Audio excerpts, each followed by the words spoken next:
Dorso duro. Il toponimo nascerebbe dalla solida consistenza del terreno e parte del sestiere, anche l'isola della Giudecca e quella di San Giorgio Maggiore.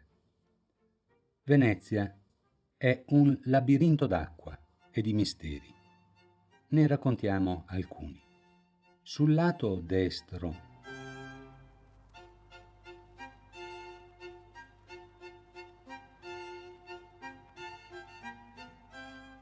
del Campo dei Carmini rimane parte di un antico palazzo che fu della famiglia Moro, conosciuto come la Casa di Otello. Cristoforo Moro, tornando da una spedizione a Creta a capo di 14 galere, perse la moglie in viaggio. Nel 1604 William Shakespeare si sarebbe ispirato a questa infelice storia per la sua tragedia Il Moro di Venezia, divenuta poi opera lirica di Giuseppe Verdi. Percorrendo le fondamenta noterete delle finestre murate. Sono il residuo di una legge voluta dai francesi e dagli austriaci che per far cassa imposero una tassa persino sulle finestre che si affacciavano sul canale. A poca distanza dalle Zattere attraverserete San Trovaso, uno dei pochi campi ancora alberati su cui c'è la chiesa dei santi Gervaso e Protasio. Il 14 giugno 1779 una serbetta venne ad attingere l'acqua dal pozzo, ma qualcosa le impediva di raccoglierla. Un giovane coraggioso scese nel pozzo e scoprì che il condotto era occluso dal busto di un uomo. Nel giro di poche ore vennero verificati tutti i pozzi di Venezia. In quello del Malcanton furono trovate le gambe, nel Rio di Santa Chiara la testa e le interiora galleggiavano sull'acqua delle Zattere. Un delitto apparentemente perfetto, ma si sa che il diavolo fa le pentole senza coperchi. Tra i capelli del defunto fu trovato un rotolino di carta con la sigla VFGC. Le gazzette della Repubblica diffusero la notizia ed un signore d'Este, paese della terraferma, cotal Francesco Cestonaro, tradusse il messaggio: vostro fratello Giovanni Cestonaro. Si precipitò a Venezia, riconobbe il volto e denunciò la moglie del fratello veneranda Porta di infedeltà con Stefano Fantini, staffiere dei nobili Dolfini. Quel messaggio postumo provocò la decapitazione dei due fedifraghi assassini nel gennaio del 1780. Proseguendo, troverete lo squero di San Trovaso, dove si costruiscono le gondole da oltre 1000 anni. Ogni gondola deve rispettare la lunghezza massima di 10 metri e 35 centimetri e la larghezza massima di 1 metro e 42 centimetri. Può essere composta da ben 280 parti, tutte in legno, con essenze varie: olmo, quercia, rovere, tiglio, noce. Il colore, dal 1633, per editto della Repubblica, è rigorosamente nero, al fine di contenere le bizzarrie del lusso in una gara tra nobili benestanti. A prua, l'elemento decorativo dentato rappresenta, per ogni dente, un sestiere. Il dente opposto isolato rappresenta l'isola della Giudecca. Il corno sovrastante ricorda il copricapo ducale.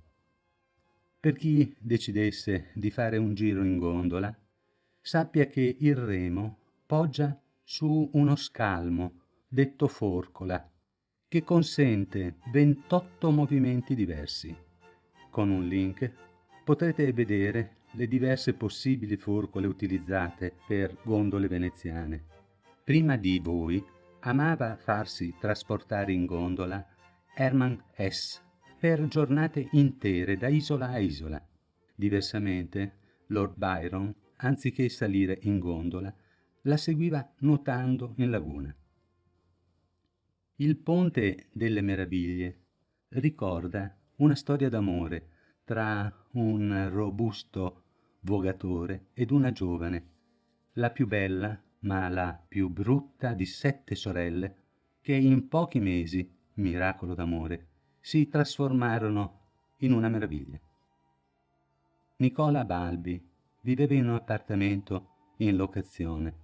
Dimenticò di pagare una mensilità ed il proprietario lo offese pubblicamente.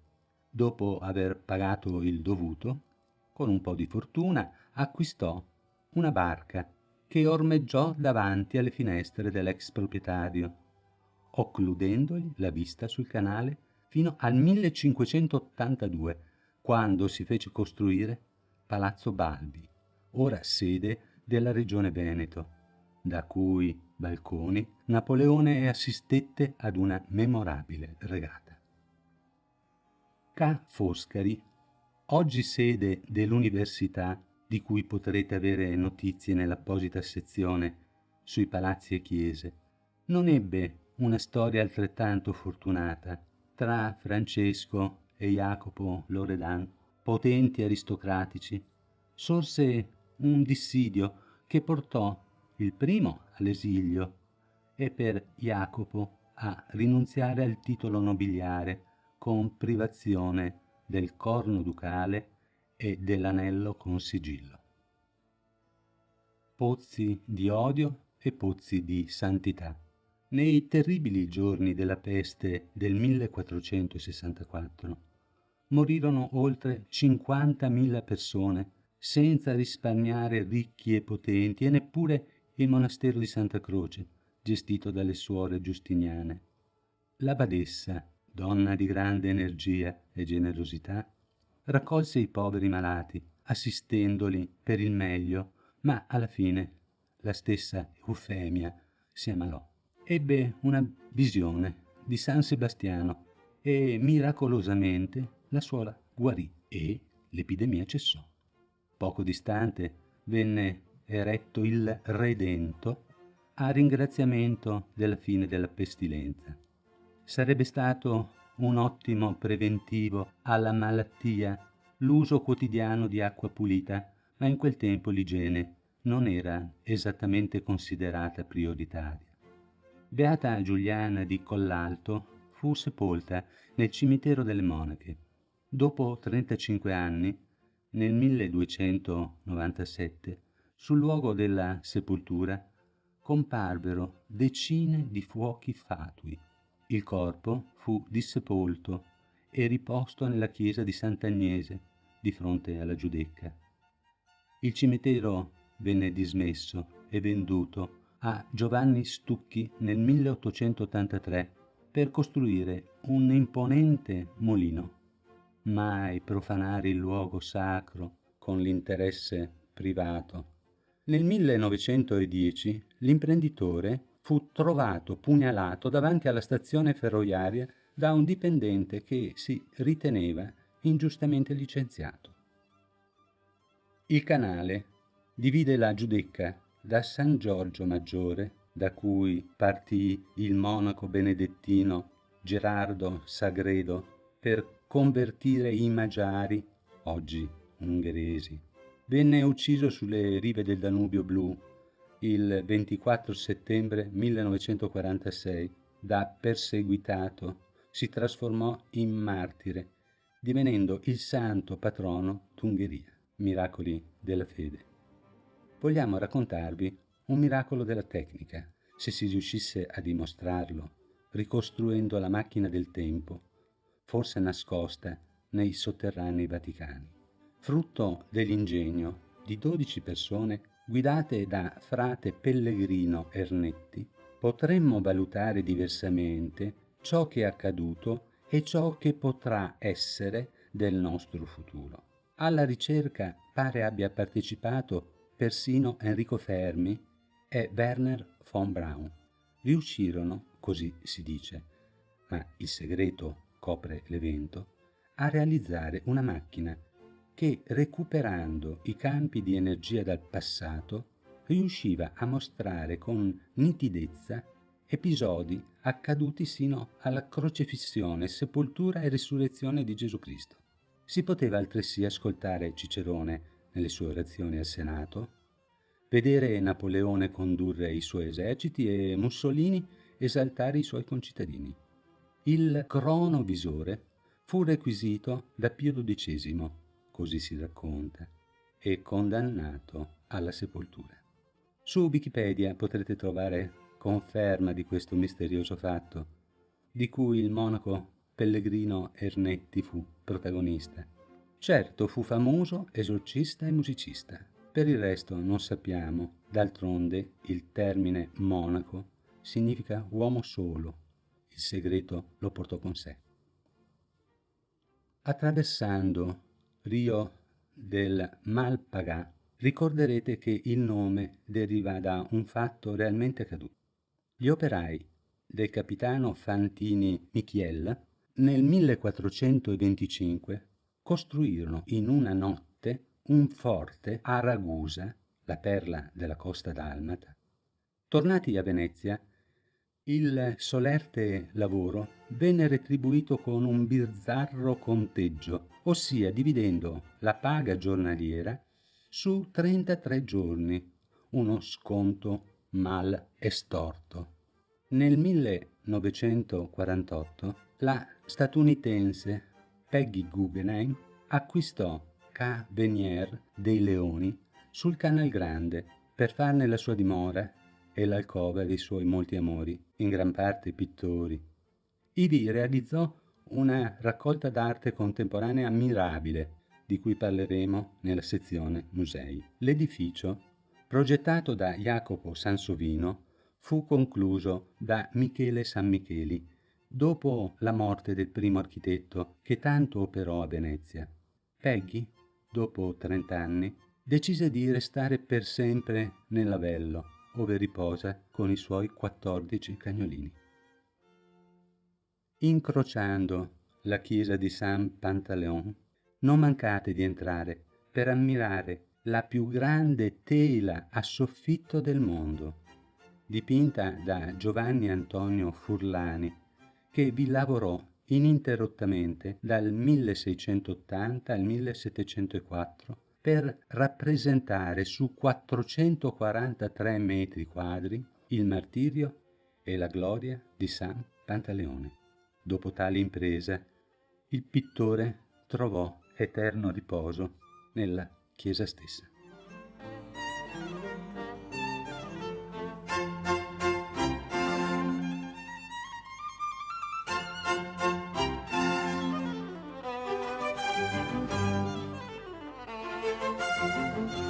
Dal grande ponte di legno all'Accademia si gode una vista unica del Canal Grande che sfocia in laguna. Scendendo vi imbatterete nella Scuola della Carità, un tempo votata all'assistenza dei poveri. Era la scuola più antica, risalente al 1260. Era tra le 6 grandi scuole di Venezia, ora sede della Pinacoteca dell'Accademia, di cui parleremo ampiamente nella sezione musei. Troverete, visitando, gli esempi più importanti del colorismo veneto. Se Firenze fu la culla del disegno e della prospettiva, se Roma rappresenta la continuità del classicismo, Venezia era ed è tuttora dominata dal colore, dalla luce vibrante sull'acqua, riverberante sui palazzi, in intrecci con i marmi, con un effetto magico che è inutile cercare di trattenere nella memoria. Per cui lasciatevi sedurre, perché Venezia è amore in luce.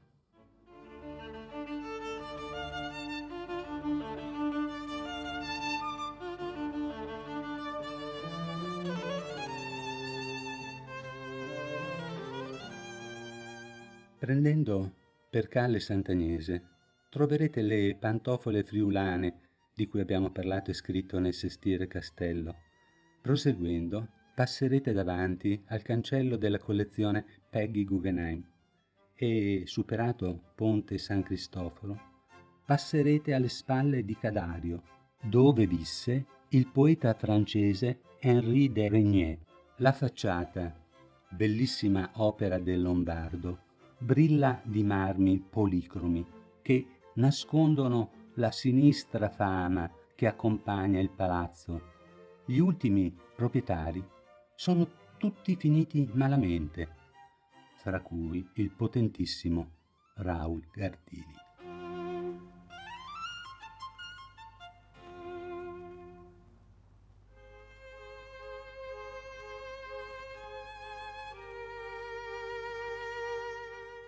Passando sotto portici e ponti, si giunge alla Madonna della Salute, il grandioso tempio di Baldassarre Longhena, edificato ad imperitura memoria della liberazione dalla pestilenza. Ogni edificio veneziano si regge su tronchi d'albero. Per sostenere questa maestosa chiesa, una foresta sarà stata immolata. Fuori dalla Chiesa della Salute godrete di una splendida vista ed oltre il canale noterete la stretta, ornatissima costruzione del Palazzo Contarini Fasan, ossia la casa del Moro di Venezia, di cui vi abbiamo raccontato.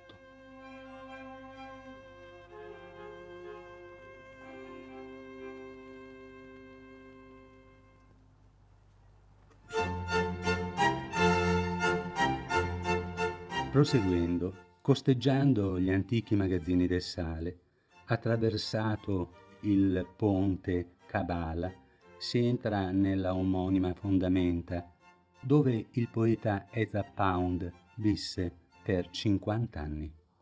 Dopo il Rio Terrà di San Vito, girate a sinistra per vedere il bel portale merlato della Corte Vecchia, la calle dell'ex ospedale degli incurabili, rifugio di povere donne malate, ci consente di tornare su Fondamenta delle Zattere per vedere la chiesa dei Gesuati, attraversare il campo Sant'Agnese,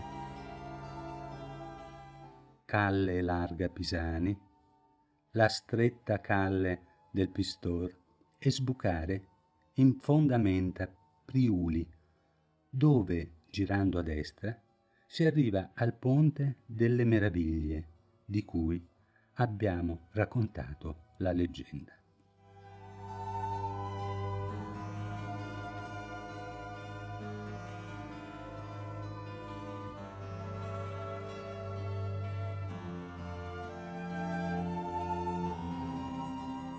Girando per Venezia, siate serenissimi, disposti a perdervi nel labirinto di rii, calli, sottoporteghi. Vuotate la mente dai pensieri e preoccupazioni e lasciate entrare le emozioni di immagini imprevedibili, di 100 e 100 città invisibili.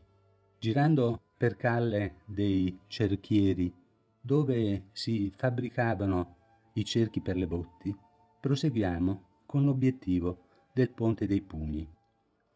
Vi era usanza di praticare da novembre a Natale combattimenti tra i campioni di pugilato dei vari sestieri. Si affrontavano a pugni nudi, salivano sul ponte, dove vediamo ancora 4 sagome a forma di piedi. I contendenti dovevano sistemarsi all'interno delle sagome prima di iniziare lo scontro. Frequentemente si concludeva con il soccombente in acqua. Nel 1705 vennero proibiti. A Fondamenta dei Nani troverete il pittoresco squero per il restauro delle gondole.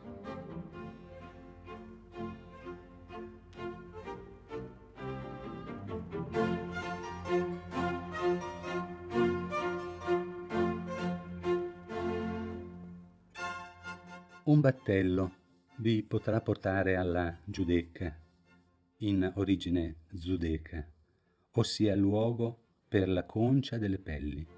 L'isola era un piccolo paradiso di orti botanici, con piante medicali esotiche, erbe provenienti da tutto il mondo, un luogo di pace che nel 1529 fu di rifugio dalla mondanità per Michelangelo.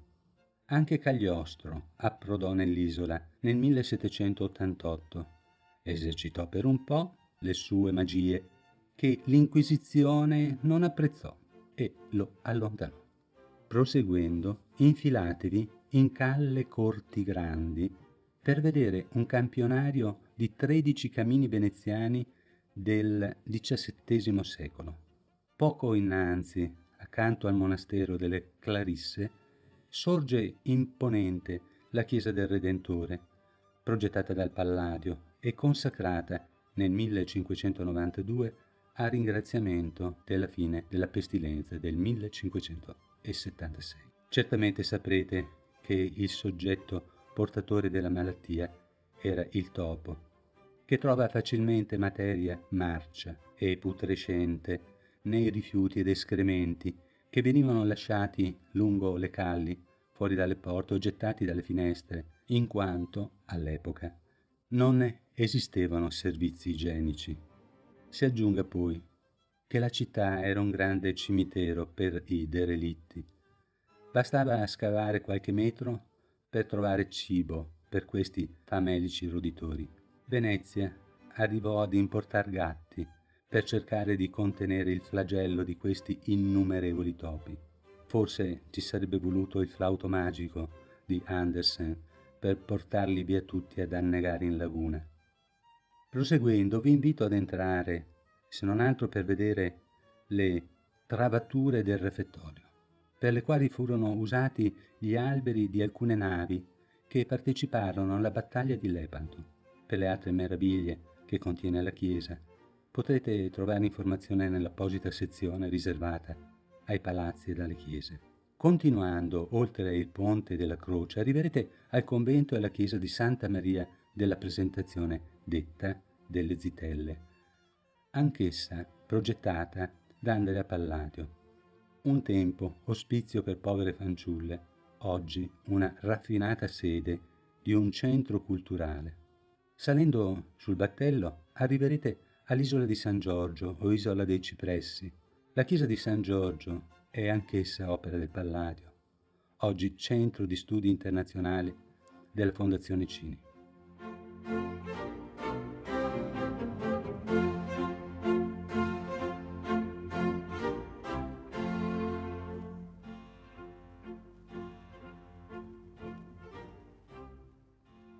Tornati alle Zattere, seguite il percorso fino a Campo dei Carmini per visitarne la chiesa.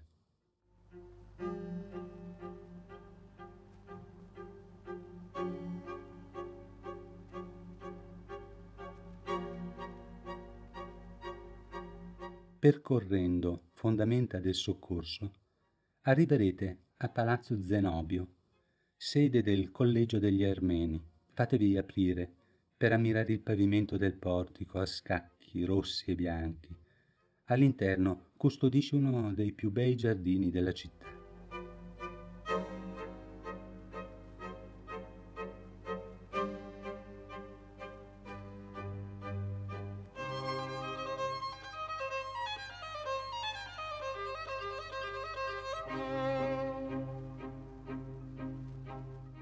Prossima meta è la chiesa cinquecentesca di San Sebastiano, che custodisce la salma del santo, ma soprattutto un ciclo memorabile di opere di Paolo Veronese, nonché una pala del Tiziano ed all'altare una tela di Palma il Giovane, pittore prezzemolino veneziano, che troviamo ovunque.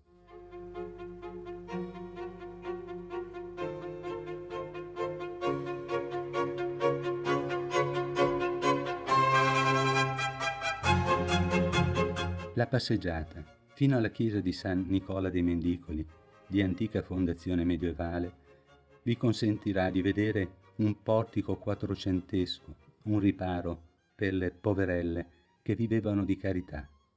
L'interno è un florilegio di stili che vi invitiamo a riconoscere: cornici bizantine del XII secolo, altarini in legno rinascimentali del XV secolo, una scultura in legno del 1400 di Bonn.